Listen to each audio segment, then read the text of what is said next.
Hello, ladies and gentlemen, and welcome to an off-season edition of the Wing and F1 podcast. Today's a bit of an Andretti special because unless you've been living under an F1 rock, unless you've been living under a rock that has got nothing to do with F1, there we go. Do many rocks have stuff to do with F1? Loads. I mean, all the racetracks, the gravel traps. Gravel of rock? Yeah, It's gravel. It's lots of rocks, isn't it? Rockingham, that's closed now. yeah. So yeah. Anyway. Yes. Anyway, Dwayne Andretti Johnson. have announced more of a formal intention to join Formula One, even though we already knew they wanted to. But now they've announced it with partners in the form of General Motors and their historic brand, Cadillac. And they're going to basically use this as their push for F1. And from their side, it's all but confirmed that they're an F1 team now. So today we're going to delve into all of that. Kerfuffle? I don't know if kerfuffle's the right word because it's just a story. It's a great story. I think it's a great story, but I also think it's a bit messy. But we can get into that. He might be signing a contract extension as well, so it's topical. Yes. I'm Freddie. The voices you've heard are Adam and Nigel. Guess which is which. Yeah, you can just figure that out throughout the show. You might not know. And that's part of the fun. But I'm going to come to you, Adam, first. And then you might be able to know which voice is Adam's. And what's your initial reaction then to Cadillac and Andretti joining forces in this further push for a Formula One entry? Right, so I think no. Nigel. I really thought that was going to go somewhere. Sorry, what was the question? I was too busy trying to get Nigel. For God's Nigel, sake. any question? Reaction. Go on. Yeah, reaction to Andretti's latest attempt at a guise to come into Formula One, really. Kind of wow and very impressed. Because, it's been buzzing around for a while that Andretti wanted to come in. It always felt like with is it $300 million? $200 million. I mean, it's still a lot. Fee to come into F1 as a base fee, then that kind of felt like that alongside with all the other costs would be potentially insurmountable to, something without like huge manufacturing backing. And it kind of felt like it fizzled out. And then they obviously recognized that and they came in with huge manufacturer backing, and it didn't really get much bigger than General Motors, who are general for all motors. It's absolutely huge in terms of resources behind them. They'll be right up near the top end of the pile there. And it feels like this has I know Haas is an American team, but this feels like this has the chance to be America's team. We've got the 3 races in the US, and bringing this in, there'll presumably still be 3 races in the US when Andretti do come in 2026. So yeah, it feels like really big step in terms of F1's push for America, and yeah, just excited really, because it feels like this is as strong a contender as you could really get for having a 11th team in F1, and that's something I think it does need as a fail safe. Firstly, and then it bring more to the grid, more drivers. We've been talking for the last year about how there's not enough seats in F1, so we'll see if it does can give a few more drivers who deserve opportunities on the grid. So yeah, excitement, and just really impressed by Michael Andretti for making it all happen. Yeah, absolutely. It's absolutely huge news for me. This is the biggest news since Mercedes came back in 2010 in terms of teams. It's bigger than Alpine, bigger than Aston Martin, bigger than Alfa Romeo, or instead for Alpha Tauri, if you count that. I don't think there's been any bigger team news. I'd say so. Audi. Right, it's borderline with that. I'd say so because it's a bigger team. Because it's a new team. It's not just Audi taking over. This is because the one thing stopping Andretti coming before this was finance. I think Andretti alone didn't have enough money to build a successful and good enough F1 team. But now Cadillac or General Motors, they're going to bring a lot of budget. So they've got the budget, they've got the resources. They're going to have a base in the UK as well as a base in Indiana if they get into the F1 grid. They've got experience from the past, and they've shown they can do it in other series, of course. There is now nothing stopping them there's nothing stopping the FIA and F1 from allowing Andretti-Cadillac to be on the grid in 2026, which is when I think it will happen. Because, as like I said before this, I think money was the problem, and money talks, unfortunately, in sport these days, or it always has, but that was the problem. That isn't a problem now. So it's absolutely huge news for me. Yeah, I think there's obviously no word on what the stumbling block was before. It was just a very, very blank block of a sort of denial that anyone was allowed to come into Formula One, and that they were cultivating what they had, which, to be honest, from a lot of the side can make a lot of sense from the Formula One side, to cultivate what you've got and make all of that worthwhile, particularly coming just off the back of a pandemic where Haas were very open about the fact they nearly went under. That to protect what you've got is a very good mindset. But one good way to protect what you've got is to widen the field of income. Another team can do that, but it can also stretch the prize pot. So there are lots of reasons you can understand for Formula One blocking this kind of move. But since then, the FIA have said the other day, start of this year, that they would be open to accepting, well, basically seeking new teams to join Formula One. Naturally, it's a joint process between FIA and Formula One, and Formula One have been a bit less candid in this and have been very open to say, yes, it needs to be a joint decision. They haven't said that we're actively looking for people from the Formula One side. So I do think there's still stumbling blocks to come. But I do think this vote of confidence from Mohammed Ben Sulayem, the FIA president, is going to stand them in very good stead, especially considering they've done everything F1 have asked, in that F1 has said, well, we want to take this really seriously. We want it to be proper. We don't want it to be anything nothingy and all of that. And they've gone out and said, okay, well, we've got manufacturer support from the biggest automotive manufacturer in the United States. You're pushing in the United States. You've got 3 Grand Prix there now, and you're very, very happy to be milking all of that. Well, milk us a bit, because, oh God, horrible turn of phrase. Oh no, I've turned into Nigel. That is going in many compilations to come. What do you mean you've turned into me? Explain that. Go on live on the podcast. It's ages since we've had a social media teaser, but you found it now. Well, carry on. That's my worst moment on the podcast in 4 seasons. But anyway, go and get Andretti and General Motors and Cadillac, and it just trumps anything that has been knocking on the door of Formula One desperately for a long time. All of the big businessman hitters. This is more than that. This is a proper motorsport brand trying to come in, and I think to say no to this would be mind-blowing. I even before Cadillac, I think me and Adam did a podcast. I think it was about just Andretti, or like Andretti was part of it. I said, if Andretti do not get on the grid, F1 or any other team trying to join can forget it. Because Andretti is one of the biggest motorsport names in the world. They got everything. And if they can't get into F1, who can? F1 is effectively a super league, a football super league. That's how I would. That's how. Well, and if it doesn't happen now, well, yeah, racing. But like But what I mean is it'll be a close shop, and if they still don't get in now, then I will be so angry. Like genuinely, it would make me. I'd lose a bit of respect for F1. I generally would lose a bit of respect, because like this is totally it's got everything, so it's got to happen. It's just a matter of when. Yeah, absolutely. I mean, like you say, it's got, this is the dream.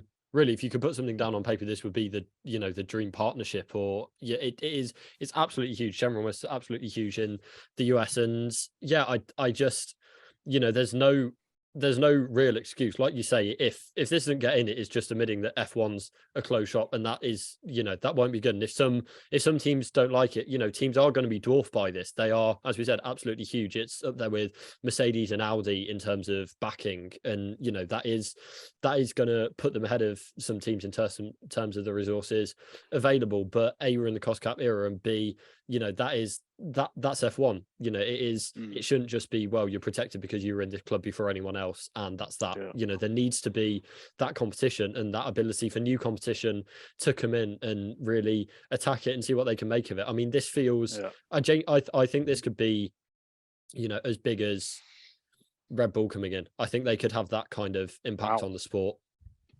Wow. I actually, to be honest, agree with that they could have a very big impact competitively on the sport. I completely agree with that, actually, because But I think culturally now as well. culturally that's very interesting. I think Mm. Haas have come in as the American team, and what if you got Haas Hill at Kota, and then they've not really exploited it in the best way. No. It's The not best thing like about the American team is a guy from the mountains in Italy, called Gunter Steiner. Not it's anything to do with America. So I But think, Haas, how many American engineers and people are actually in the F1 team? It's well, not. they have a base in Charlotte, don't they? But they've basically But moved the to people Banbury. but the it's people not in the paddock. associated. Like as Yeah. Exactly. having Yes, having that's what we're lived there saying. for a year, it's not associated as the team. It is, people. There's people like Norris and McLaren are popular there. Obviously, Verstappen and Red Bull are really popular there. You've got a big Hamilton fan base, but there's not the association there with F1 fans. Being Haas fans because they're an American team, because it feels like they're an American team in name only. They're an American team that carried the Russian flag on their car the season before last. So yeah, it's not. Whereas this feels like, particularly if they can get a US driver, it feels like Colton Herta's the one they're gunning for at the moment. But if they can get an American driver, if they're coming in with a huge American brand behind them, or two huge American brands and names behind them going into it, then they have everything that they need to really make their mark and be America's team. What I think is going to be interesting is what engine is he going to have? Will it be a Cadillac brand new engine? I personally think it'll be Alpine because they've had. Yeah. Well, yeah, looks because of Alpine they've been saying, and it's been Yeah. fairly candid, that they will have a Renault engine. Yeah. Admittedly, we don't know what's changed with that, and that was all done before the General Motors were on Yeah. board. Honda beforehand, you would have thought would have been likely based on their relationship with Honda, particularly in the States. But Honda aren't going to supply an engine to probably their biggest rival in the world, because the Honda market share in the United States is their biggest market, and General Motors is then that's by extension their biggest rival. Yeah. So they're not going to really be on board with that. So I think it really only leaves a Renault engine in the back of that. I mean, at the moment, based on what we've got now, who knows? Maybe they could do a deal with Audi. Maybe they could do a deal with Porsche. We don't know on that kind of front, because there's more to come in 3 years, and this is the kind of thing that they're setting their stall out now, because they're wanting to get just as ahead of the curve as possible. They've even got a technical director signed, so they're definitely pushing the envelope here, and that's the only worry I have, because they will look pretty stupid if Formula One, naturally Formula One will look stupid as well. Yeah. But the amount of people they would have employed and got on board with this could leave a lot of red faces. Also, it's worth mentioning that under current F1 rules, then if they can't strike a deal with anyone else, then they would get the Alpine engine, because it goes, if you can't get a deal, then you go into a customer deal with the engine supplier who has the least customers already. I think it will That's a very good almost. point. I think it will almost certainly be Alpine, because Renault, from what I know about the car industry a bit, the US market is something they're trying to crack. So I think it all links up perfectly. It'll be Andretti-Cadillac with a Renault engine. That's how I see it in 2026 when the new regs come in. Good luck to Americans pronouncing Renault. Yeah. A Renault. Yeah. Renault. Yeah. Well, yeah, it looks like there's a lot to come with it. I think, like you say, Colton Herta has been the shoe-in for every Andretti discussion when they were trying to buy Alfa Romeo, when they were considering becoming an entry for 2024. I think that's going to have to go on ice a bit if we're thinking 2026 is the entry, because you need to definitely wait for 3 years. The private. And presumably they'd want someone experienced as well, in the way that Haas had Grosjean, and taking it back to say Red Bull, they had David Coulthard and people like that. You want someone with a bit of nous about Formula One joining that team and helping them through from a car and tech perspective. It would be hard to think of someone for that position from now. I mean, the only people I could really think of, if I were Andretti, I'd be making a beeline for someone like Gasly already for that kind of time, for someone you would think might still be floating around the midfield of Formula One as a decent operator. But the scene there is going to change so much in 3 years. So it feels kind of fruitless and to to discuss that. If it was recent, you'd say Grosjean and Herta would be a great lineup, but Yeah, I think it's a bit early to say, isn't it? But I'd agree. I think Grosjean will be a little bit too old. I don't see him coming back to F1, but I agree. Herta and then someone else experienced like a Gasly, that kind of level will be a pretty good lineup, I think. I was going to ask one question on what we were talking about before, which was it did seem like some teams, Mercedes, potentially Red Bull, were, let's say, blocking the Andretti entry a bit. Can you guys kind of think why that would be the case? Because I've been thinking about that since it was kind of talked about last year. I just don't understand why. The main reason I can think of is splitting the prize pot, and adding an 11th team to the prize pot means that everyone gets less money in that regard. I don't know what you guys feel about threat. I feel like that is a possibility because it isn't like, but then again, we've had Audi enter and we've had very good conversations about Porsche in the center of Formula One. So I don't know if threat. But even that took quite a lot, didn't it? Like they had to push really hard, like Audi to get in, and Porsche still haven't gone in, have they? So it does seem like some teams do want to keep it as 10. And I think you mentioned it there, Adam, self-interest. I think that is it. Yeah, I think so. I mean, in terms of, yeah, in terms of kind of splitting the revenue pot, Mercedes and Red Bull are probably the ones I'd expect to protest it least, considering, there are teams that rely on that a lot more than them. So yeah, I think it is, yeah, just that self-interest because, I feel like this team coming in will be, obviously it depends on a lot of things. It depends on the drivers. It depends on who they can get on board in their technical department. But just in terms of on paper, what they've got as a start out, it is as good, as competitive as any other kind of package out there. So yeah, I think I'd say that. But personally, I don't think you can blame them for having their own self-interest, and I think that's if you're a team who consistently fights in a championship like Mercedes, like Red Bull, like all of them, then I would expect them to kind of think, do we want someone else who can beat us? Do we want to be able to finish lower than we can now? No. So I'm not going to vote for it. And I can really get that. And I think, to be honest, if they just said, no, we don't want to race more people, then I would kind of respect that. Yeah. Do you think that is the reason why it has taken so much? Was it the season? Was it more the FIA and F1? I think it was more the FIA and F1 because I think for the most part that they hold the keys, don't they? They hold, and they can just unlock tenders and that kind of thing, and they have so many votes on the F1 strategy group that they can force it through if need be anyway. So why haven't they made it easier like before this year then? I think they don't want another repeat of 2010.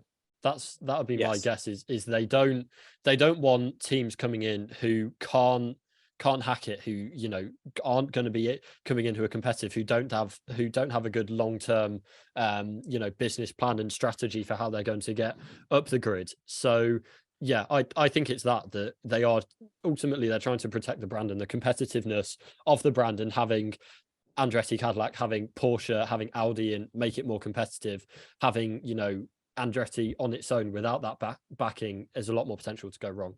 But 2010 was a failure, but you obviously can't put all of that at the door of what became Manor, Caterham, and HRT, because they were signed up under the proviso of a budget cap that never happened, and all of that was done in that process, which meant they were just treading water before they even begun. And I think Formula One would need to put their hands up a bit on that. But I think even if they are putting their hands up, the best way for them to deal with it is, like you say, to block any entries. Also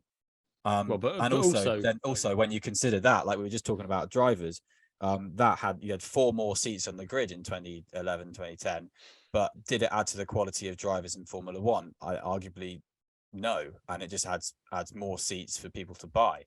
So there is always that risk as well for a quality argument.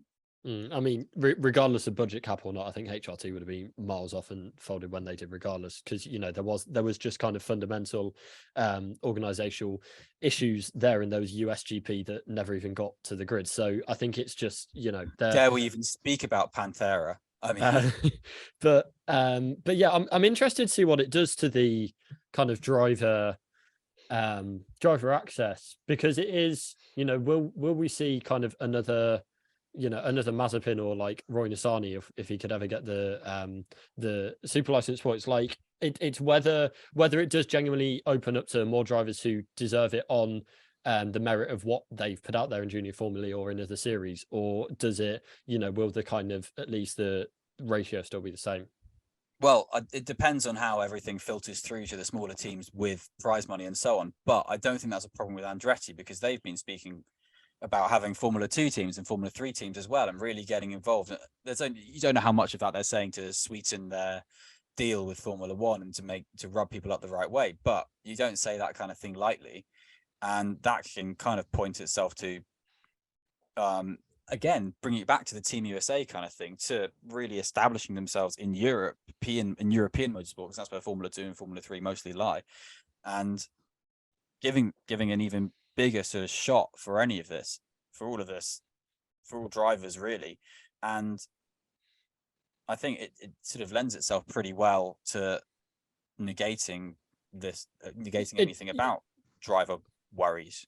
I think it's not so much with Andretti-Cadillac. It's more, say they take Albon or Magnussen or Bottas, it's then who comes in to replace that. That's kind of like, and then the prize money split would make that worse. It all, I think Formula 1 is shoring itself up at the moment very well, and I think in an ideal world for Formula 1, they wouldn't be open to tenders for new teams for another 2 years until they're in as stable an economy as you can get post-pandemic, but where they can assess their new model for a couple of years with budget caps. The way they can then value the teams, they can then refer with a proper sort of 5-year strategy to the future, and maybe then incorporate new teams. That's ideal. But obviously when you're doing well, everyone wants a piece of the pie, and you can't blame them for that. And then you can't blame people for protecting Formula 1 in Formula 1. So it's a tricky situation, because I think, like you say, Nigel, it's the biggest news since Mercedes, apart from Audi. And as fans, it's bloody cool, particularly as motorsport fans, when you got Andretti in IndyCar, in IMSA, in Formula E, in Extreme, and then Formula 1, maybe Formula 2, Formula 3. That's dynasty levels and legendary status of motorsport, all then backed by former racing drivers and former McLaren driver Michael Andretti, then from Mario Andretti, an F1 champion. And you put all of that together, it just is just bliss. But when you look at it from a perspective of bottom line for Formula 1 and protecting what they've definitely got, you can understand why some reasons it wouldn't make sense to let them in. Yeah, F1 would rather have a person or organisation come in like Audi and take over a team, because that would increase the value of that team and increase the value of the whole grid, rather than having an 11th team, at least for the next couple of years. So that is why, again, it goes back to the Super League, the value of the league or the value of the field. For F1 Liberty, they want as much money as possible, really, and that is the best way to do it. That's why we haven't seen many new teams over the last, how long? When was the last new team? 20 Haas 15. Yeah, Haas 16. Yeah, Haas 2016, but they were going to enter in 15, but they delayed it. Yeah, so that's why it hasn't happened. That's why that's why it's so hard to happen. Haas came in and did well. They finished 5th in their second race. That wasn't by a fluke. That was because they manufactured themselves well, even with everyone else having no budget cap and them having very limited budget anyway. They just manufactured a car well and came in at the end of a rules cycle competitively. And I think, the threat argument, the self-interest, means that this team establishing themselves outside of Formula 1 for 2026, where there will be regulation changes, not just for power units, but they're talking about random little aerodynamic stuff and so on, that there will be regulation changes, that it really plays into Andretti's hands even before they're on track. So they're going to have pretty decent development time. There will be limits to it, of course, but they'll have more time to develop a car well and can hit the ground running really well. So it's going to be interesting to see what happens here, because I agree with you guys that it puts F1 in a position of deny this and be damned. Yeah, I think as well, if it does go through, then you'll have Cadillac, Mercedes, Honda being more involved, Audi. It will be a huge then Aston Martin, and it just will be an Alpine. It will be a huge, it's getting towards the kind of heyday of the mid noughties when there were so many manufacturers involved, and it's starting to get back towards that, which is nice to see. Yeah, I find that quite. I think It's interesting and potentially dangerous. Porsche. That I think. I think the car industry is changing so much. This is going very wide now, but with the electrification coming in and internal combustion kind of phasing out, it does seem a lot of manufacturers are turning to racing to also diversify what they want. It's not just about the road now. That's why the World Endurance Championship, there's loads of manufacturers joining this year and next year. Now F1 is seeing that same effect. Formula E still has quite a lot of manufacturers as well. It does seem car manufacturers, they are seeing something to possibly diversify what they want in racing, which is a great thing for us, of course. But that definitely has changed over the last 3 or 4 years. Because 10 years ago, or maybe not 10, but say between 2015 and 18, of course, some things like Dieselgate, that kind of thing happened. But I think the car industry is changing a lot, and F1 is offering, or motor racing is offering, an opportunity for something different to make manufacturers stand out to increase their brand and that kind of thing. That ties in very nicely to. Oh, you go, Adam. I was just going to say, I think as well, F1 has kind of positioned itself more to do that, in terms of Drive to Survive, in terms of its, much better social media output and YouTube output. Then it's really, compared to the Eccleston days, it has completely modernized under Liberty, and it is now, a 21st century 2020s product. And that is then giving manufacturers more faith in terms of what they're going to get out, what, more of what they put into the project and reach people through that. Well, yeah, we've got loads of people trying to get into Formula One now. It ties in very well to discussing who else there is to join Formula One, because there are a lot of manufacturers rumored to be knocking at the door, and Andretti definitely are the most vocal people who want to join Formula One, which I think is another reason why it's rubbed some people up the wrong way, because it does paint themselves as trying to really force their way in, as opposed to a few more private clientele. But you've obviously Porsche, we know, want to come in because they essentially were confirmed to have a deal with Red Bull, which they don't. But Porsche still are knocking at the door. Honda apparently want to expand their presence. There's a lot of talk that maybe they might even buy AlphaTauri, and that would just be a Honda Works team. Hyundai want to get involved in Formula One. There's a few more that escape me, but it is a big deal for a lot of people to try and get involved in Formula One. I think even some BMW representatives have been at some of the meetings for 2026 anyway. I think that maybe later down the line, but a lot of that might be anecdotal. But there's a regulation that means you can have 13 teams as a maximum. That's 26 cars. We have had 20 cars pretty much more or less always in the past 20 odd years, apart from brief bits of 2014, where there were mitigating circumstances that meant that Caterham and Marussia dropped off at the same time, and so on. But where do you think this sort of leaves other people trying to get involved in Formula One? Do you think it would then just open a floodgate? Do you think it would still require a very strict tender process? Do you think 22 cars is the maximum we'll get to in the near future, or personally, I feel there's always a lot of interest and a lot of talk, because I think there's always manufacturers knocking on the door, but then not much happens, as we've seen a lot of Audi and Porsche, that kind of thing. Well, the VW brand, which is Audi and Porsche over the last 100 years. So I think there's always interest. I don't see any other teams from what I've read other than Andretti coming in 2026. I think you would have to be making a lot of noise now for it to be happening, because it's only still 3 years away, or less than 3 years away. So I think because of money and because of the restrictions, let's say, that F1 and the FIA have for new teams, because it's not as open as I would like it to be, I think we've seen that it's very hard to get for a new entry to get into F1.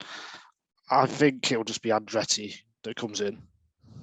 I think in terms of new teams, I'd say, yeah, like Nigel says, you need to be making a lot of noise now and really putting together a package now for, to be able to kickstart that process and get yourself on the grid in 3 years' time, which 3 years isn't, as long as it seems with all of this. So, but I can see a lot more manufacturers, making links with teams, becoming more involved with teams and having partnerships. I think Hyundai is fascinating. I can really see Honda kind of reactivating their F1 project. And I mean, the AlphaTauri suggestion would be fascinating. I think that will happen. Yeah. I mean, Honda has got like positive momentum behind it in F1 for the first time since 2006. Like it's been a long time. So I think, it's now or never really for Honda, and I can see that all the pointers seem to be going in that direction. But yeah, outside of that, I think we'll maybe see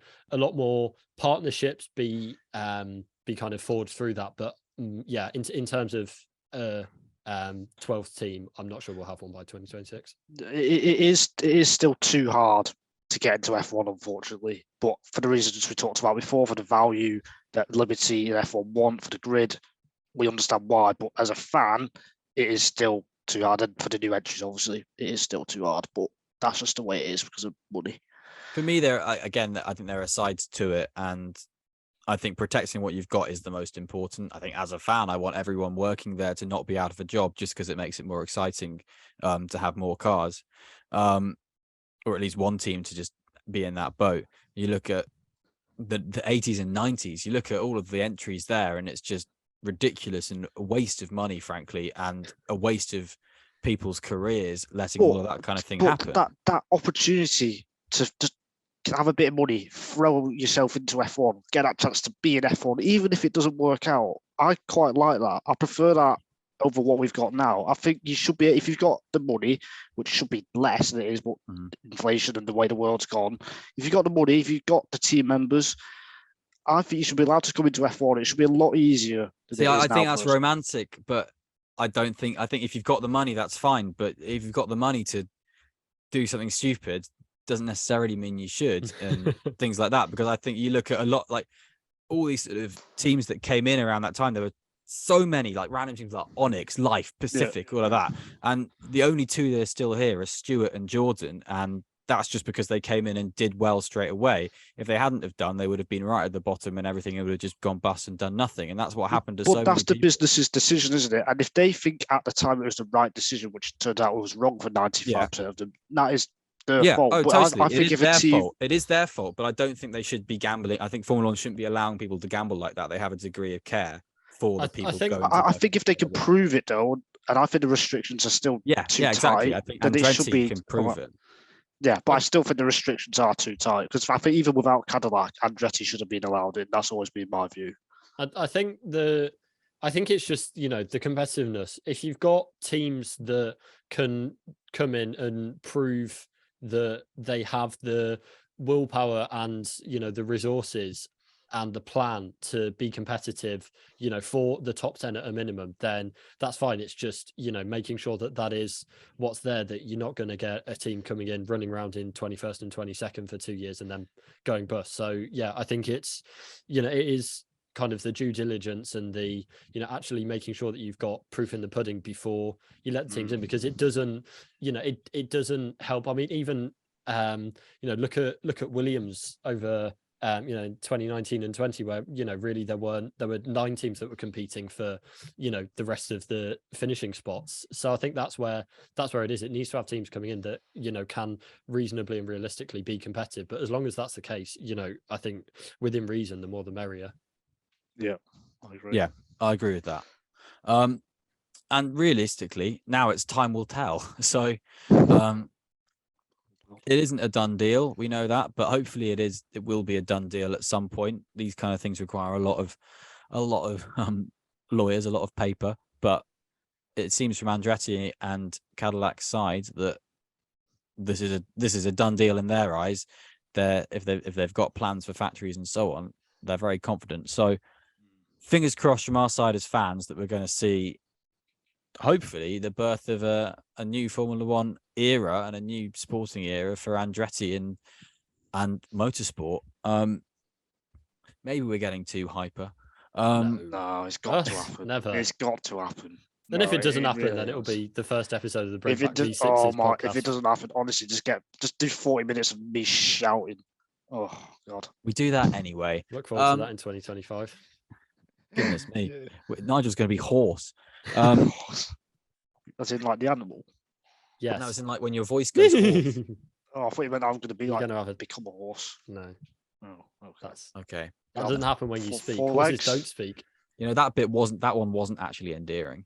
That was just stupid.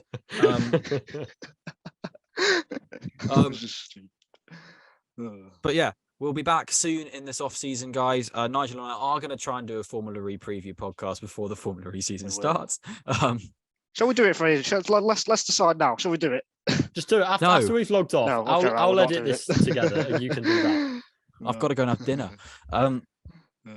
But also, yes, Formula E, it's sketchy at the moment. But anyway, that's all we can really say. We'll try and do it. We'll try. Yeah, we'll try and do it. 75% chance. There you go. Yes, you can follow Nigel's work on his Twitter account at NigelCGerno, and on Total Motorsport. You can also find Adam on Total Motorsport at Adam Dickinson01. You can find me at FredCoates1999 on Twitter and at MSV.tv on TikTok. And if I'll plug anyone's at that. Autosport International next week and you see us, Oh, say hello. God. Why have you said that? I don't want people to come up to me. If you're at the I do, Masters though. snooker in No. the next couple of days and you see Nigel, go up to him and congratulate him on an excellent opportunity he's got to work there. And then laugh at him because it's so easy. But anyway, stay safe, everybody. Look after yourselves. Have an excellent next week of January or whenever you're listening to this for some reason. And be kind to each other. Be lovely. Have a fun time. Goodbye. Goodbye.